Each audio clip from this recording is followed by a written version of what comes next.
Hello, everybody. How are you doing? Welcome. I'm so happy to have you here today to teach you how to make two of the most delicious recipes that I've already eaten this week. And I'm so excited about it. I wanted to teach them to you immediately.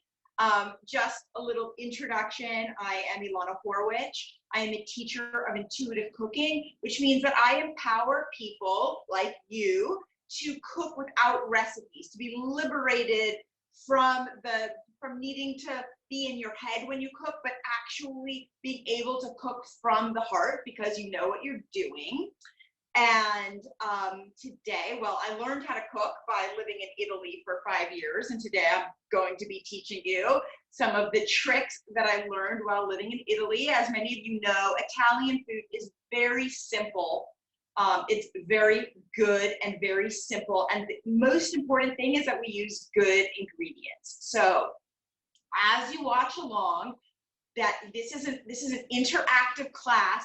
Please type in your questions, whether you're on Instagram over here or Zoom or Facebook. There is a place for you to ask questions. Those of you on Instagram, if your questions get lost, just type them in again. Every once in a while, when we have a pause, I will look over to my side and I will answer your questions, which is what I love to do.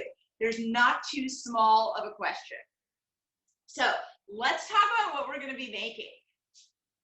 We're going to be making a pasta al limone, a lemon pasta with arugula, and we're going to make Brussels sprout chips. Okay, so we're going to get like crispy and juicy in the oven. Brussels sprout chips are going to be served with Parmigiano and lemon zest.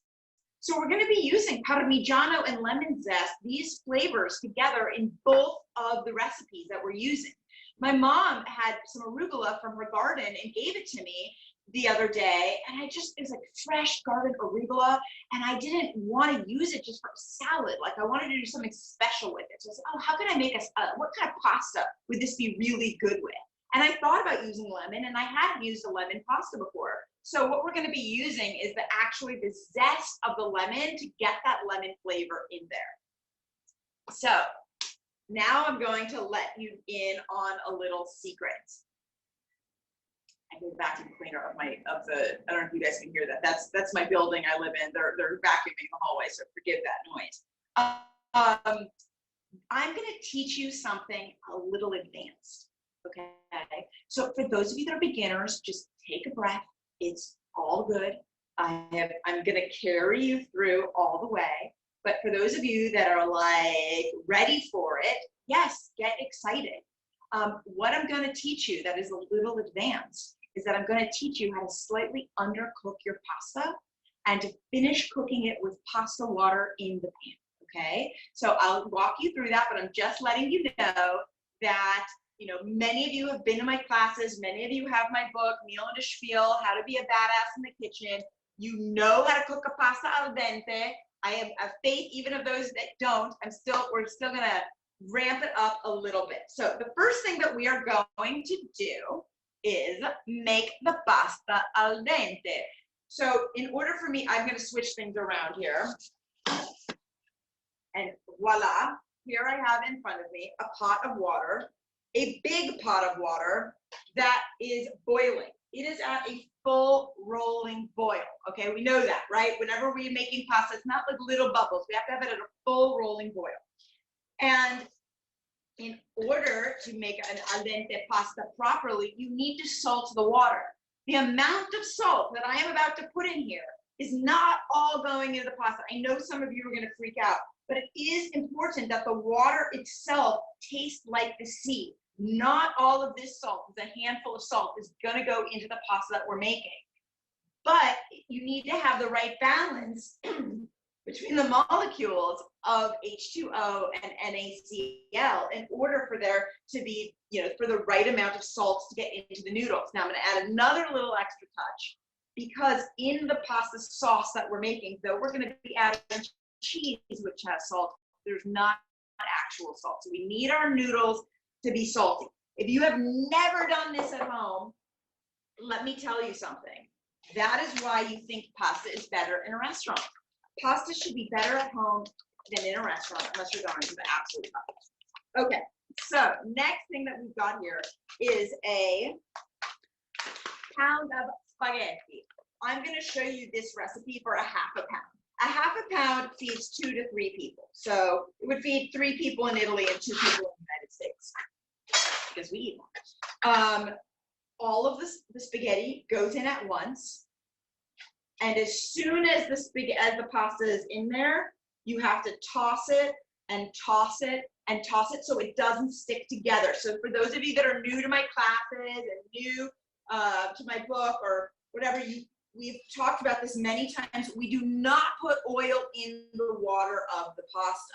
This pasta, as soon as it's done, and in fact, a couple minutes before it's done, it's going to go into the pan where the oil exists. So this, I've got now about 9 minutes to show you how to make this pasta al limone because I want it to all be done in time. So I am going to move a little fast. You can ask all your questions. I'm going to answer them, but it's very important not to overcook the pasta. And in our case, we're even going to undercook it a little bit. I'm going to do a switcheroo. Okay. Okay. There we go. Next thing that we're going to do, a limited amount of time, so I'm just going to show you how easy it is to make this pasta, is I am going to start in this pan with garlic, olive oil, and red pepper flakes. That is the base for 90% of Italian pasta sauces that are whipped up every day of the week. Okay, so the pan, I always like to start with a hot pan. This is pretty hot right now. I've got garlic. Let's just look and see how we open up the garlic. So I'm putting a wide knife down on top of it, and I'm not smashing with my hand, but I'm leaning into it until it gets a nice crack. And then the paper, it's not paper, but the skin comes automatically off. Okay, so do that with the other one too. And I'm not going to be chopping up this garlic. You know, I don't want strong garlic flavor in here. The only thing that I'm looking for is for the garlic to infuse its flavor into the olive oil. So now I'm going to be adding olive oil, and I'm definitely going to be coating the pan well.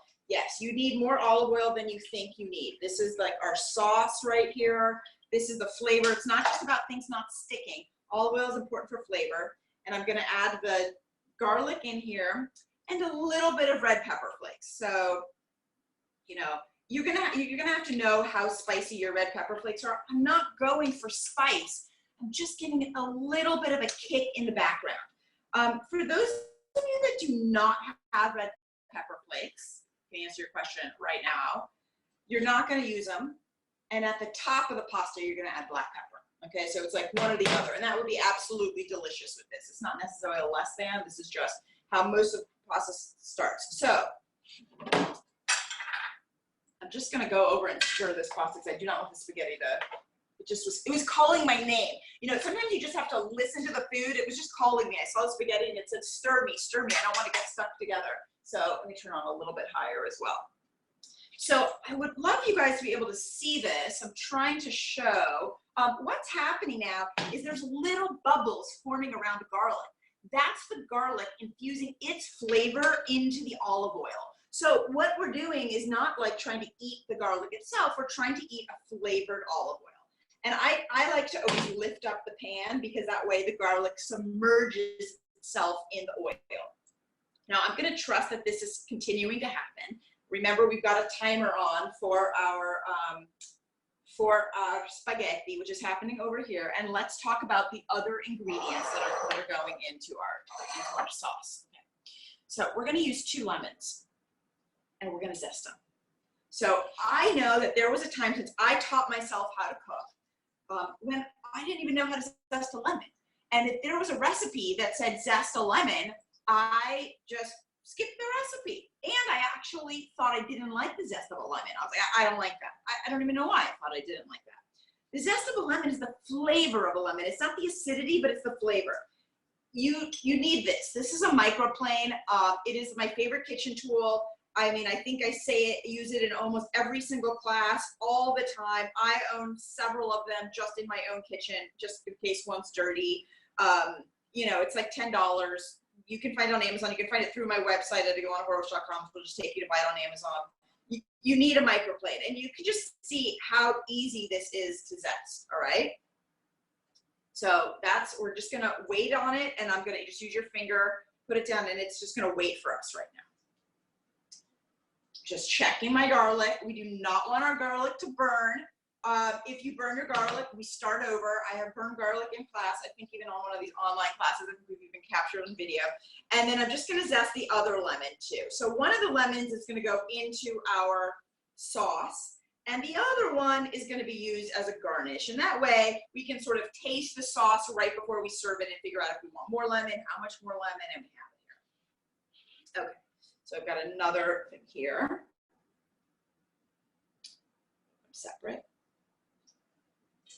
Looking at my beautiful olive oil and garlic here. Give my little pasta, just check in on it for a second. Okay. So next is we're going to be using 2 types of cheeses. I've already taken the liberty of grating them just to save us a little bit of time. And I'm using about 1/2 cup of each, but let's talk about them. One is Parmigiano Reggiano and one is Pecorino Romano, okay? They're not the same thing and they're not interchangeable. That said, if you only have one of them in the house, you're gonna use one of them. But assuming you have, you know, you're going to be going to the market, that you're gonna be stocking your fridge to be able to make delicious food, I recommend you have both of these in the house at all times. Very quickly, Parmigiano Reggiano is not Parmesan. Parmesan is the American bastardization of Parmigiano Reggiano. This is the king of all Italian cheeses. It comes from up north of Italy, okay, between the area of Parma and Reggio Emilia. It's, you know, it's a certain breed of cow that's milked at certain times of day. You know, it's very regulated, just like Champagne or Chianti is regulated. So that's our Parmigiano Reggiano. It's a more mild flavor. It makes everything delicious. It's very nutrient dense as well. Pecorino Romano is, a pecora is a sheep. And a pecorino is a sheep's milk cheese. So I love this. I know that I have Silvia Bizio on the line, who is a real live Roman. As I say this, I can imagine she's nodding her head, of course, certo, certo. She's from Rome, so this is the cheese that comes from there. But this is not the only type of sheep's milk cheese. Like Pecorino Toscano in Tuscany is soft. Pecorino Sardo from Sardinia is sort of in between. Manchego, that many of you like, is a sheep's milk cheese from Spain. So this is a very sharp sheep's milk cheese. And the combination of these 2 cheeses together really are delicious. Okay. I think I'm ready to take some questions, but before I do, let us do a pasta check, okay? So not only are we not cooking this al dente, we're cooking it before al dente. You always want to test your pasta. I have about 2 minutes until I need to, it'll be 2 minutes undercooked. So what's happening right here, what am I tasting? It's got crunch in the middle. It's got a little too much crunch. I want it to have just the faintest bit of crunch, so it's like 2 minutes before. I'll tell you this much. If you don't know what it's like 2 minutes before al dente, you do 2 minutes before what it says on the box. If the box says 9 to 11 minutes, the 9 is the way the Italians like to eat it. The 11 is the way Americans like to eat it, which is mushy. So you're doing 2 minutes before the Italians eat it, okay? We're doing Italian style. What my questions are, what questions do you guys have for me? 1 second, okay. Oh, we got a lot of, well, I'm getting a lot of it. So Sherry Bookman made the salmon and she loved it. Will I give you the recipe for the lemon pasta? Guess what, guys? It's already on the blog. You have to be patient with me. I'm like inventing recipes here in the house. So sometimes I'm just showing you stuff that's not super recipe oriented, and just, I want you to remember, don't just be limited by the recipe. Open yourself up to just being present to what's happening now. Don't, just know, yes, the recipe's there, but like, this is your chance to just let go, just trust that it's gonna happen, but yes, there's a recipe. Yes. So if you do not have red pepper flakes, by the way, I have a smell going on here, which is my garlic sort of beginning to burn.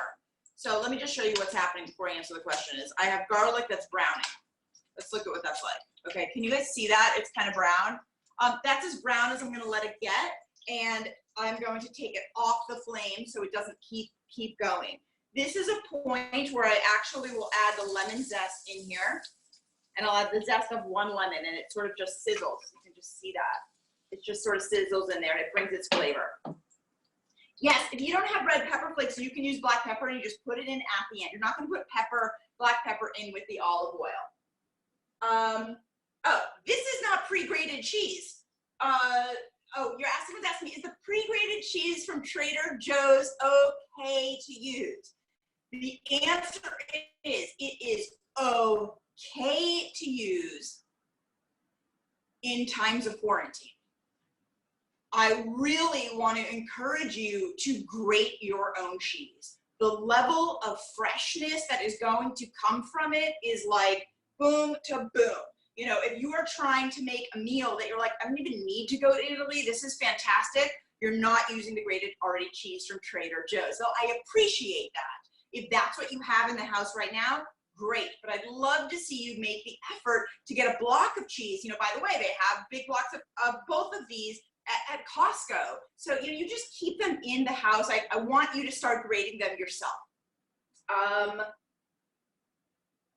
What about a garlic press? I am being asked. I don't own one, and I don't recommend you using one. We are not grating the garlic here. The garlic is whole. We just want the garlic to give some flavor to our olive oil, and that's it. That's all we're asking from the garlic. We don't want to heat it strong. You know, okay, here we go. Let's test this pasta because I think it's happening now, and I can come back to your questions, but that's all I can say. All right. Where am I? Here we go. It is not ready to be eaten, but it is probably even a minute and a half. Let's see. I'm going to dump this out.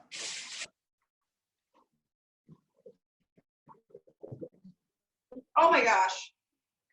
Can you imagine? Do you guys know how I always do something wrong in a cooking class? Well, I just did it. So one of the things that we're going to use is the pasta water to keep cooking the pasta. So look, I'm going to tell you in a second. Look at this. I have the water going right in there. I'm going to show you how I normally want this to be. Okay.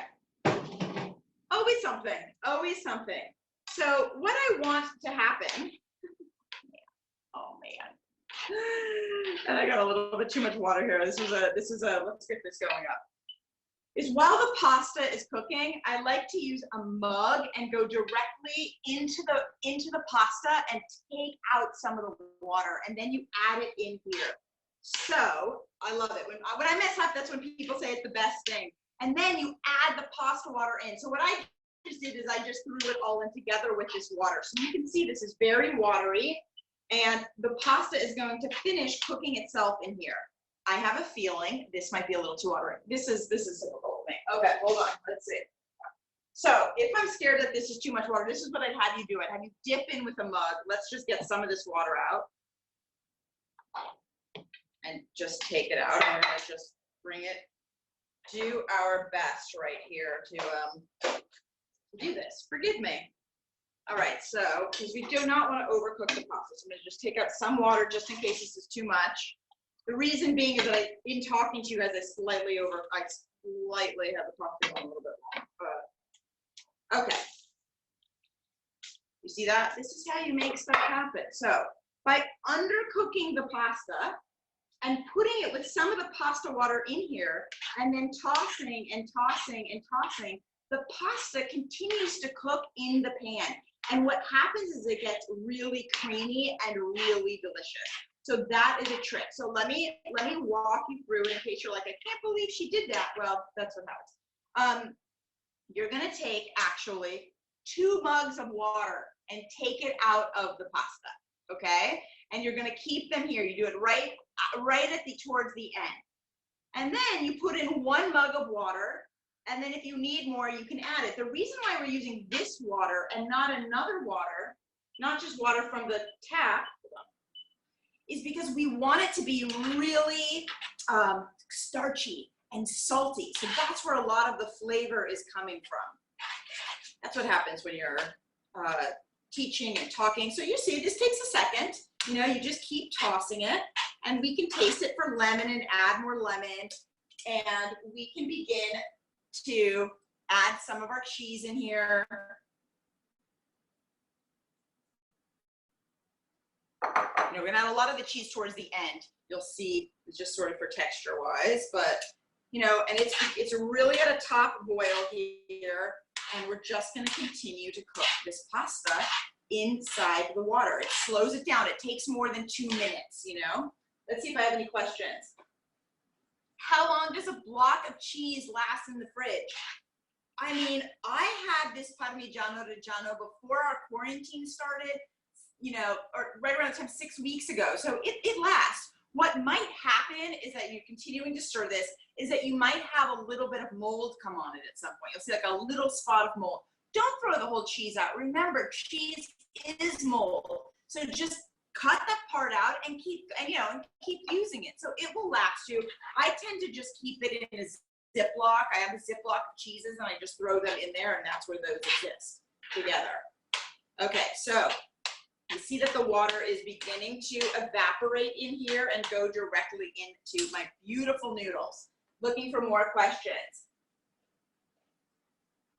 Does this work with gluten-free pasta? That is a great question. It does. My favorite types of gluten-free pasta are brown rice pasta. I love the brown tinchiata. There's other good brands as well. But sometimes figuring out when a pasta is done gluten-free is challenging. It's a little bit more of an art form. So then to undercook the pasta is a little harder. That said, I would totally go for it. I would just know that you might, also gluten-free pastas tend to be a little starchier, they tend to be a little creamier, so you might not need to do this process quite as long. So you can see the water is really beginning to evaporate, and we're just gonna keep stirring it to make sure that the noodles can finish cooking in here. Okay, let me see if I've got more questions.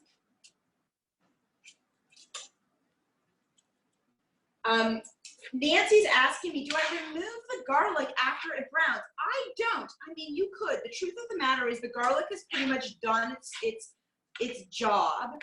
I leave it in there. Remember that we're not actually trying to get the garlic to brown. We really just want the garlic to give its flavor. Like mine got a little brown. I didn't really want it to get that brown. Remember, I'm teaching, I'm talking, I'm looking at 2 screens and a 3rd screen over here. So that's what happens. You too. I mean, things happen. It can get a little brown. That's life. That's cooking. But ideally, when I'm super focused, I'm not letting that garlic actually get brown. I'm just maybe getting it a little blonde. Nancy's asking, am I using a metal tool in a ceramic pan? I am. This pan has a ceramic coating to it, but it's fine for me to use this tool. So it's not scratching it. This is not a non-stick pan, you know, the regular non-stick pan. So I don't know if you can see this. What's happening here is there's some creaminess forming.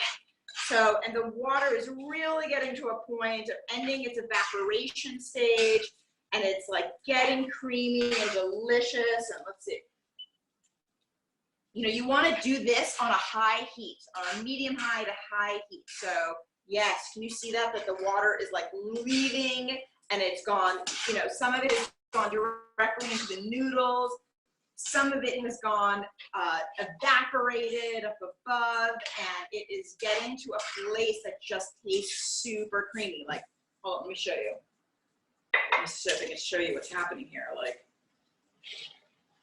all right, it's might be hard for you to see on this end from this distance, but you're gonna have to trust me here. This is like really getting delicious. So we're at a place where there's like barely any water in here.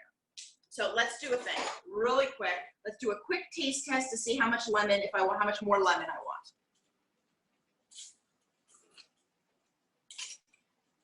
A lot. Okay, so I'm gonna add the second lemon directly in, leaving some for garnish. You know, you can always use more lemon, but I'm gonna add that in. And now I'm gonna turn off my pan. And I'm going to add most of the cheese. I'm leaving some for garnish.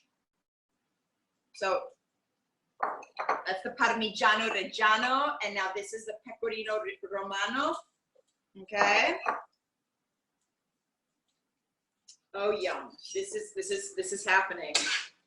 You know, I was just talking with people recently about my cooking classes and my online classes, and we're talking about my brand. They were saying that, like, one of the things that you might lose a stock pot. It's true. I could probably lose a stock pot in the middle of class. So, it's kind of, I say it's, I do make mistakes in class. Okay, can you guys see how creamy this is happening? It's like so delicious, so amazing. I'm gonna test it right now. Well, actually, right at the end, I'm gonna test it for lemon. I'm still testing for lemon because the last time I tested it, I kind of wanted more. Let's just test it super fast. This is hot. This is okay.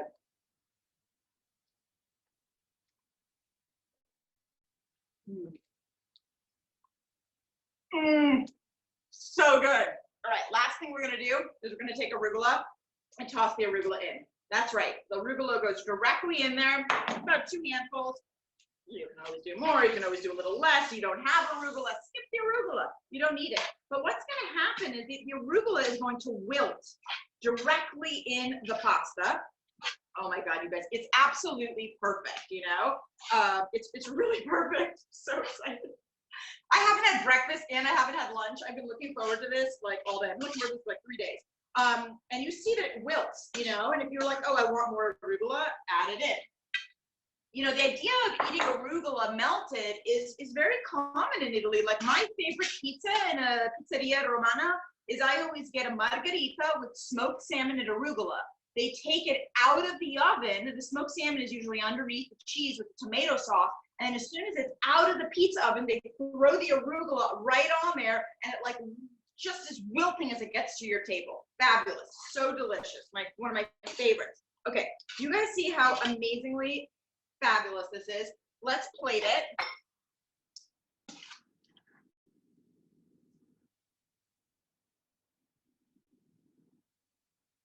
Yum. This is so good. I mean, I'm just like, could not be happier. I have to thank you all because I'm now going to be eating a half a pound of pasta to myself. You think that this is going to waste? No way. I do not have that kind of restraint.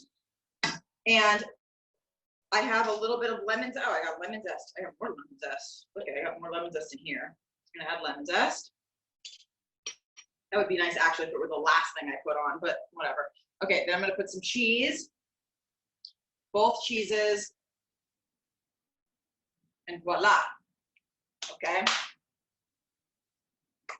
Now let's have, I'm going to take more questions, but I'm also going to show you something extremely important, which is, see, if you're still here, I want your feedback, right? This is something I always was like so embarrassed when I first moved to Italy about eating spaghetti in front of the Italians, because I would be like, I don't know, like eating like a slob in front of them. So this is the way you eat spaghetti. You don't go with your fork on the top of the mound. You go with your fork on the side. Okay, so you're going like on the side, because if you go on the top, I'll show you what happens. It's just too much. It's too much pasta. So we're going on the side and go on the side of your plate, and you spin and spin and spin and spin until you get to a place where there's still a little bit hanging down. You're never gonna have it be complete, okay? If you cut your spaghetti with a fork and knife, the Italians, you literally, no respect. I mean, they're just like, they might try to respect you, but they will not respect you. I don't care who you are. Okay, so then you put this, it's just super hot. You're gonna put it in your mouth and you're just gonna like quietly suck up the last pieces. Like a little vacuum cleaner, like a quiet vacuum cleaner.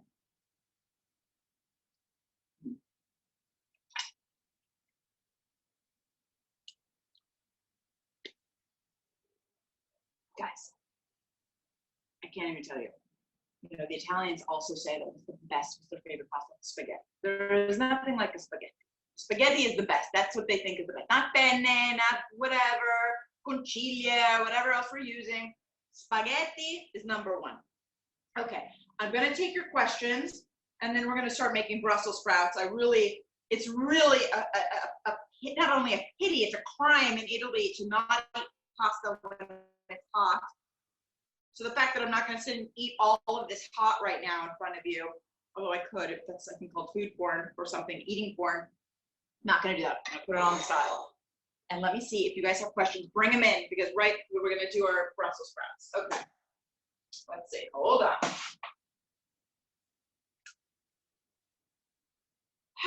Okay, great question. Is a substitute for arugula spinach? Spinach and arugula have very similar looks. They're both green, but they're not the same flavor palette.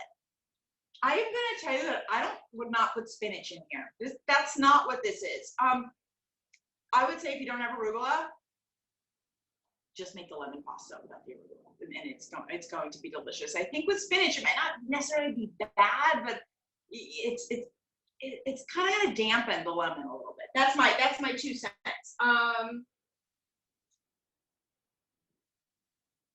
Okay, so I'm getting asked, what did I do with the juice of the lemon? Niente, nothing. I have not used the juice of the lemon. There are pasta al limone recipes that use the juice of the lemon. I haven't. If you wanted to try with the juice of the lemon, there would be nothing wrong with that. You would do it like right around the time, I think, that you add the spaghetti to the pan. And that's what you would do. You would add it right, sort of as you're adding the pasta water, you would add some juice of the lemon. Yes, again, I'm using red pepper flakes, not black pepper, but you know, black pepper does go on here. For me, it's one or the other. You're not gonna, I have these culinary statutes that I learned from the Italians, like it would be okay to put some black pepper on here, but it really is perfect just as is. Someone is asking me, who is this? Annie, will I ever teach you how to make your own pasta? I will not. That is not something that I know how to do. It's like not my personality. I'm not someone who wants flour all over my kitchen. I'm not into precision, or I just never learned that. I'm also a little lazy. I like to whip things up relatively quickly. I also love the taste of dried pasta. Like I don't really like pasta that has egg, although you can make your own pasta without eggs. So I'm not your teacher for that, but I'm sure that you can find a wonderful teacher to be your teacher for that. Okay, so how do I protect my lemon? The best thing to do with your lemons is to keep them in the fridge. However, I don't even have room in my fridge, so my lemons are on my counter, and I do have to be careful with them and use them rather quickly. This poor lemon, once it's zested, is amazing. It can be used for juice. The juice can go on salads. The juice can go inside of a hot tea, on top of vegetables. When I make roasted cauliflower, a squeeze of lemon on there.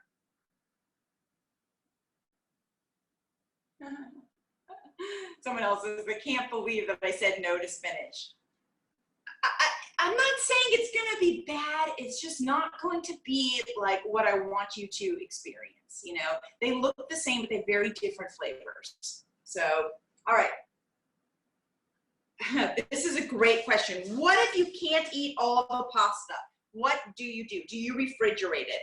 I'm gonna tell you something, and Silvia Bizio, I would really, if you're here, I would love you to answer this, what an Italian does with leftover pasta. I personally do not put it in the fridge. Once pasta goes in the fridge, it kind of loses itself. I keep it right here in the pan. Maybe I would cover it and reheat it there, or even sort of eat it at room temperature a little bit later, heat it up. So I would sort of try to eat it in the same day. The Italians are really not eating leftover pasta. When they make a pasta, they eat all the pasta, and if there's leftovers, it probably goes in the trash. So make only what you're going to use. What you can make, though, is extra sauce. Now, you just saw this. I made this whole pasta in 10 minutes. So you just make what you're going to use, and then you make it again. If you're making like a tomato sauce or a meat sauce, then you can make a huge amount of sauce and reheat that and then make the noodles again later. So we're not aiming for leftovers. Other foods do lend themselves to leftovers. When did I add the zest? I added the zest after I sauteed the garlic. And it had finished sauteing, I added the zest, and then I added more zest in with the pasta. So that's when you add the zest. Okay, I'm happy to take more questions on the pasta, but I am going to move us over to do the Brussels sprouts. So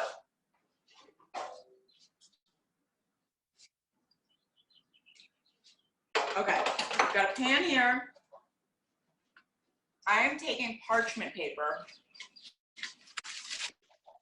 and I'm going to cover my pan with this. Okay. We can talk about all these things. We are going to have a little time when the Brussels sprouts are in the oven, so I can answer lots of questions. If you don't know what parchment paper is for, write it down, and I will get to you. And the next thing I have here, hold on, create a little space, is I have these Brussels sprouts. Now let's see it. Here's what the Brussels sprout looks like when it's whole, okay? There's a few of them here. I have just turned them into their leaves. So I have like removed the leaves, so the leaves are all here, and then there's the little bitty middle parts as well. So let me show you exactly how I did that. So I take a Brussels sprout and I cut the end off. All right, now I'm not just cutting the tippy end off, you kind of need to get in there. These beautiful purple Brussels sprouts, which I found at my health food store, they tend to have like a longer stalk. So you want to get that stalk part off, okay? So that's what I have now. And then you are going to cut the Brussels sprouts in half. There we go. The sprout part goes away, and you just start peeling off the leaves. All right, super easy to do. And then you're going to get to a point where you just have this little bit in the inside. That was a really big Brussels sprout. It's like the heart of the Brussels sprout. And you can cut that in half, make sure it's small, and just throw it in there too. So the leaves are going to get super crispy, but the inside, the middle section, is going to get like juicy. So it's going to be really nice in your mouth to have that combination. All right, so there we go. I think that's like not self-explanatory, but explanatory. And then now we are going to make sure everything is in camera view here. All right, we are putting our Brussels sprouts on this pan. Now, if I could give you guys one suggestion, I always say it, if I could give you one suggestion every time it's a different one, but like, look at how big this pan is. Do you see that? This is a wide pan. It is the absolute width of my oven. You are gonna have so much easier time making things if you have a bigger pan. I literally go into people's kitchens all the time and they hate cooking. I'm like, roasting vegetables and everything's a pain. They have these little pans and all of them. No, you need a big pan, especially if you're feeding a family, but even if you're just feeding yourself. So we're gonna spread the sprouts all over, and so pretty. So absolutely beautiful. And we're gonna dress them like we would dress any roasted vegetable. We're gonna do olive oil, salt, and black pepper. So using enough olive oil that every single leaf is going to be coated.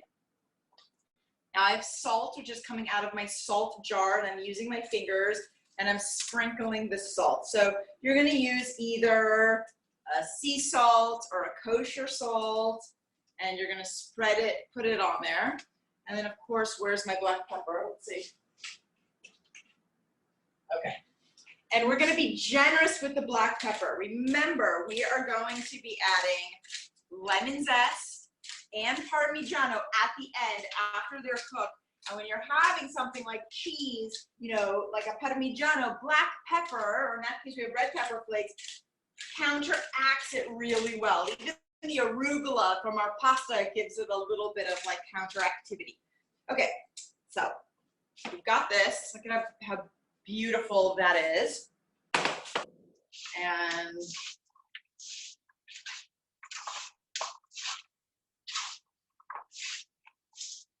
we're mixing them with our hands, okay? There's no other way to do it. You gotta get in there with your hands because there's only one way to find out if you've dressed them enough, and that is to with your fingers. It's delicious. If I didn't think it was delicious, it would need more olive oil, more salt, and or more black pepper. The black pepper hits the back of my throat and I'm like, wow, that's a little strong. That's good. I like it that way. That way, when it goes in the oven, it actually, like, the flavors of the salt and the pepper go down, so it's not going to be as intense. This is going to go in the oven at 500 for 11 minutes. All right, so I've got my oven. Well, we'll talk about it. I'm going to try to get these done. I'm trying to get them done a little faster for us, but okay. Where's my pasta? Oh, here's my pasta. Okay, let's see if we have any questions.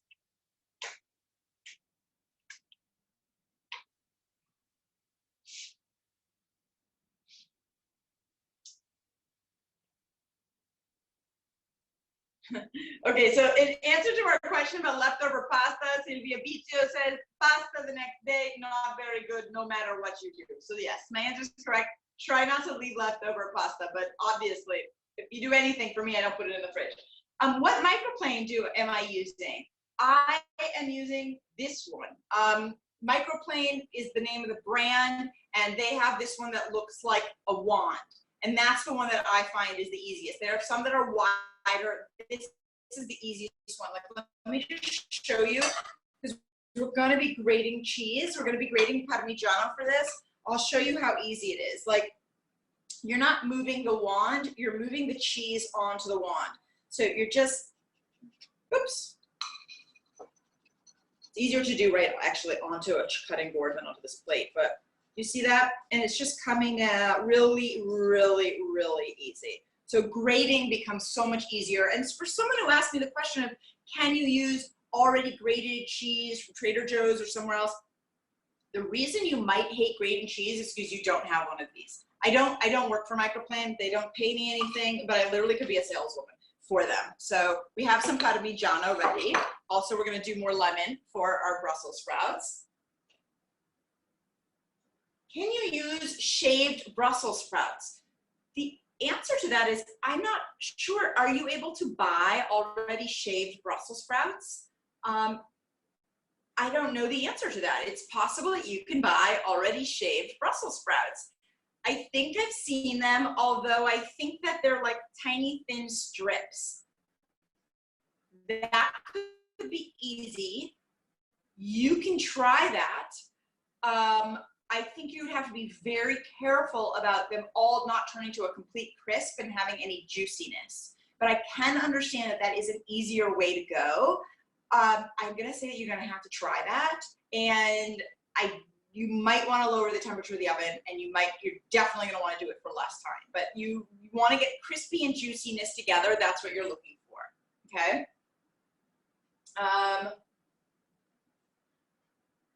My oven is at 500 degrees, and we are cooking it for 11 minutes. Now I'm gonna let you in on a secret. Okay, that's the recipe. That's what I'm telling you. 500 degrees, 11 minutes. My oven is on convection. So that's because when you're using convection, the fan at the back of the oven starts going, and it blows all the hot air around, so things begin to cook faster. That said, my convection doesn't even go to 500. It only goes to like 450. That's just my oven.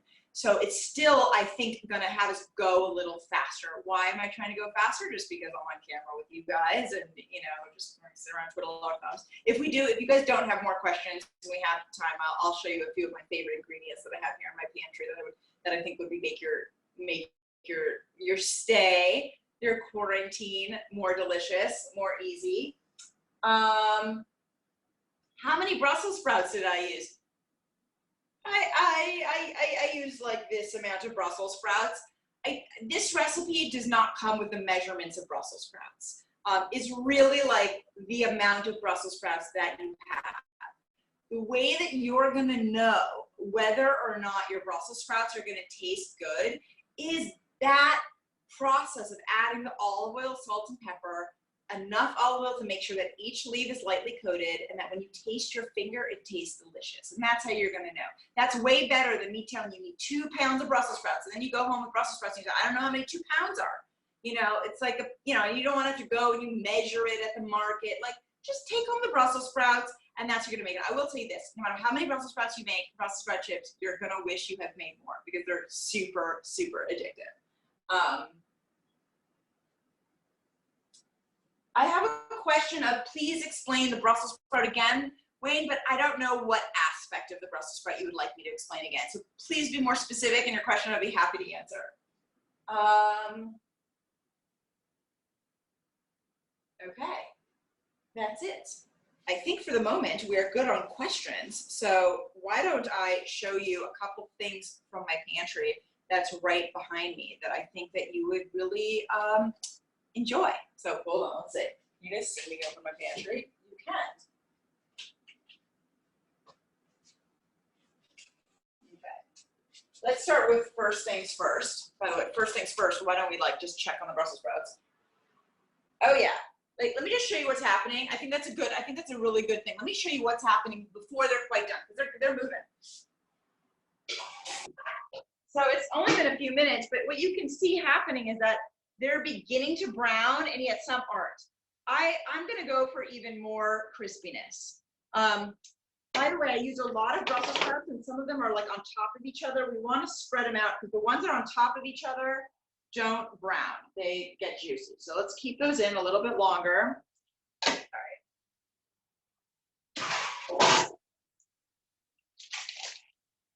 So something that I love, and I love to make snacks from and put in my salad, is nori. So nori is the seaweed that's totally different, right? We're doing Italian food today, but I'm gonna show you something else. Nori is the seaweed that is used in sushi. And you can buy it in big packs. Like, a lot of you probably know it is, you can buy it as a snack, but I really love it either raw or roasted. This is raw, and buy it into big sheets. So look at how much nori I have going on here. This is really not so delicious on its own as a snack. But what I love to do is take some and rip it up into pieces and put it inside a salad. So good. Something else I love to do is I like to take a whole piece of nori and squeeze half an avocado in here and put some tamari, right, which is like a soy sauce, and toasted sesame seeds, and maybe something crispy like radicchio. You could even put a little bit of smoked salmon in there and wrap it up, and that is an amazing snack. So I'm kind of one of those people that I'm not really making, when I'm home alone, like, I eat a lot of snacks. I eat smaller meals, I should say, and I like them to be healthy. Last week, I taught how to make a quinoa macro bowl. So delicious. And again, you could add, you know, to your hot quinoa when it's hot, or your stir fry, just put some nori on top of it. It's super nutritious, really good for you. Let's check our Brussels sprouts.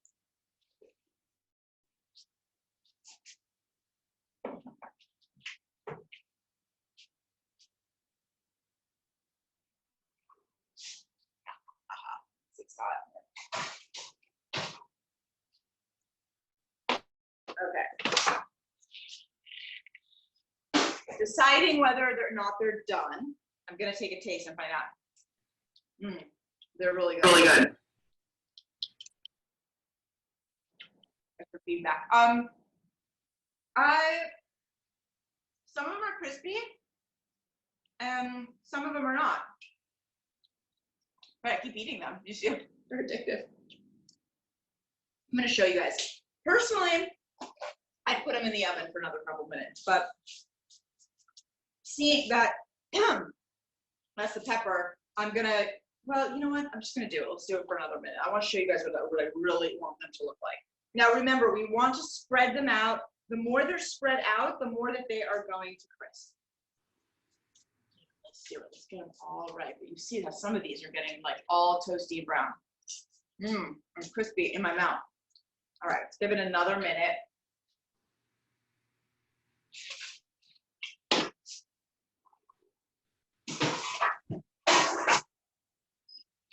Yes, so I saw a question come in about the leaves overlapping in the pan. You know, even when you are making any roasted vegetable, like cauliflower or broccoli, if you have them crowded together in the pan, then the vegetables start steaming off one another. If you separate them in the pan, that's when you get that nice like brown caramelization. All right, so I'm still gonna have another minute. So, well, I also knew what else I wanted to do for you guys. But we're gonna see if my timing is gonna be a little short, as I always like to read a spiel. And today's spiel is lick your fingers. It's a life lesson through food, and Shakespeare is the one who gives the quote to this life lesson through food. "'Tis an ill cook that cannot lick his own fingers." I've always eaten with my hands and licked my fingers as I cooked. But when I started teaching professionally, I absolutely did not lick my fingers in class. I associated finger licking with bad manners, lack of social graces, and Kentucky Fried Chicken. Ironically, my mom, who'd always chastised me for eating with my hands, showed me the errors of my ways. She explained that no less a culinary icon than Julia Child advocated finger licking. Armed with that knowledge, I changed my approach, incorporating finger licking into the curriculum of my cooking classes. That is right. I am demanding that you lick your fingers.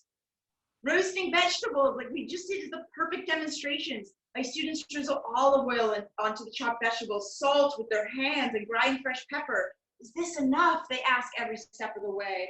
Probably not, is my usual answer. I insist they use their hands to mix everything together.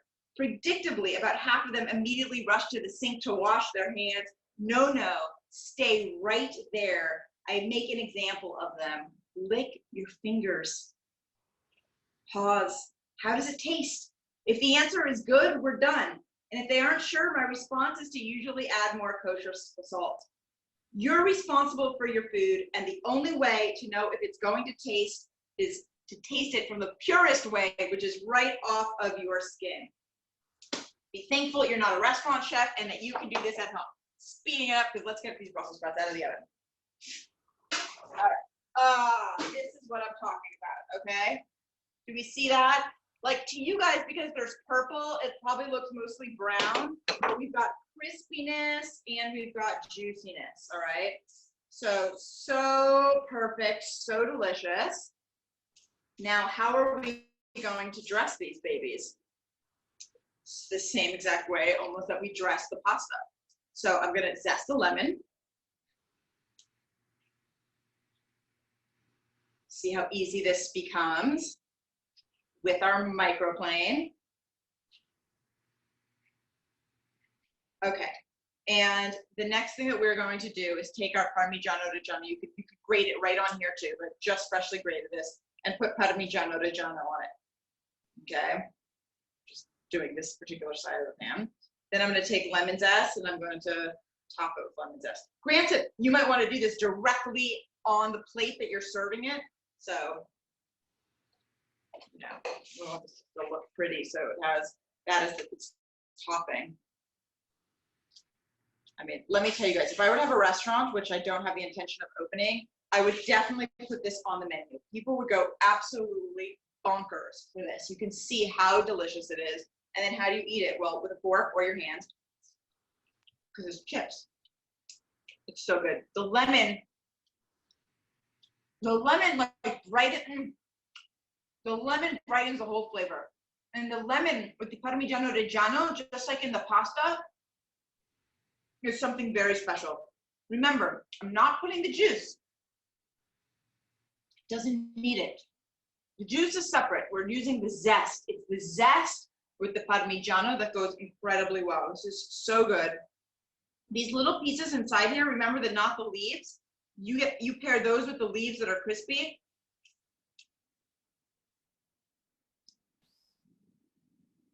It's like juicy and crispy all in my mouth at once. All right, let me answer your questions.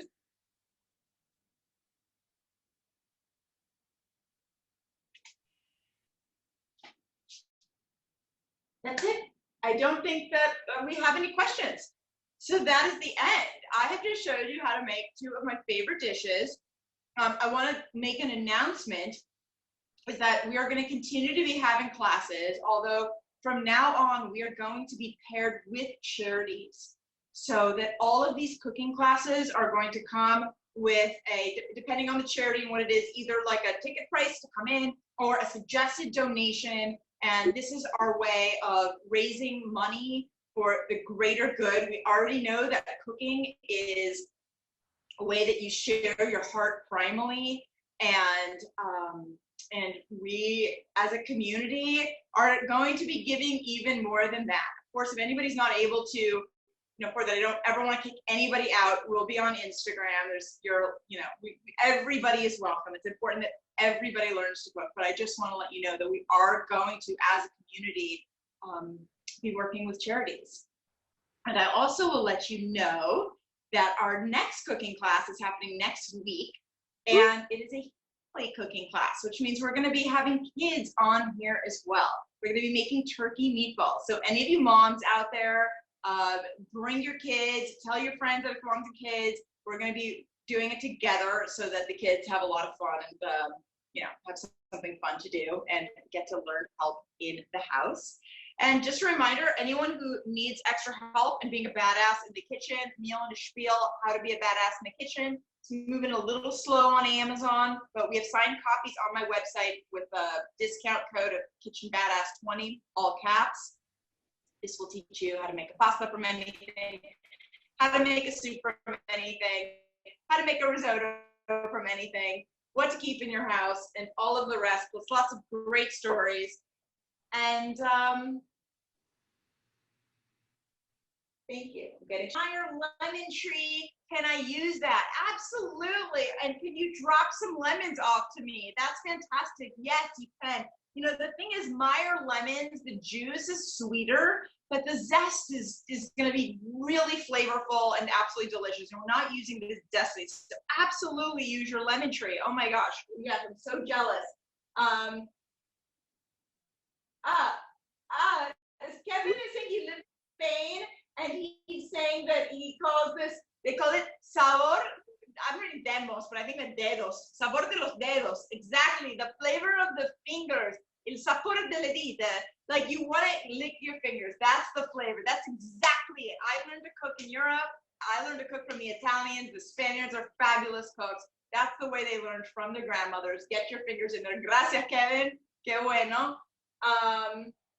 What kind of pan did I use for the pasta? Now all your questions are coming in. I love it, guys. If you don't ask me questions, I don't know if anyone's even there. Look, this is like one of my favorite pans. By the way, again, I don't work for any companies. I should. Do you know how many thousands of dollars I have like sold of stuff? I mean, literally, I know what I like. I don't have fancy stuff. I mean, I have some nice things, but I don't have a million different things. I've got a few things that I like. This is one of my favorite pans. It's J.A. Henkel's Spirit Pan. It is on my website. My website will take you to Amazon. So what it has is a ceramic coating on here. So it's nonstick without the unhealthy nonstick coating. Okay, that you do not want to use. If you have nonstick pan, out. This is great. You can use it literally for everything. I use it for everything. I have a smaller one, bigger one, etc. I'm getting thank you so much. That you're 14, and you say your 14-year-olds would eat the Brussels sprouts. Absolutely, that makes me so happy. Please, anyone else with kids, come to class next Thursday. We're gonna be making turkey meatballs. Like, let's get your kids in the kitchen. By the way, it's not a hotel in your house or a restaurant. Let's get your kids making dinner. Let's see. I'm getting Donna is saying you are my cooking inspiration. I've learned so much because of you. They ready me from your house in the desert. So wonderful. It was the first time that you've been able to tune in, Donna. I'm so happy to have you here. I did teach you to cook. You got started with me years ago when you came to a few classes, and then I never saw you again because you just took off like a rocket. And you have just, been a total badass on your own. So that's right. You don't need a lot of training. You just need a little. Sometimes we just all need a little bit to get us started, and boom. Where can we get the recipes? That's a good question. Well, you're in luck because today both these recipes are on my blog. The blog is elanahorwich.com. So they're there. The Brussels sprouts, the goddess Brussels sprouts, and the lemon pasta are both there. Feel free to share them with friends. Sending everyone a lot of love. Thank you for being here. Please come back. Please join me in cooking and raising money for different charities. We're going to have a lot of fun. We're bringing new members to our community as well. So let's give them a warm welcome. And that's it. Okay. Lots of love. Stay safe. Be well. Cook with love. Mwah.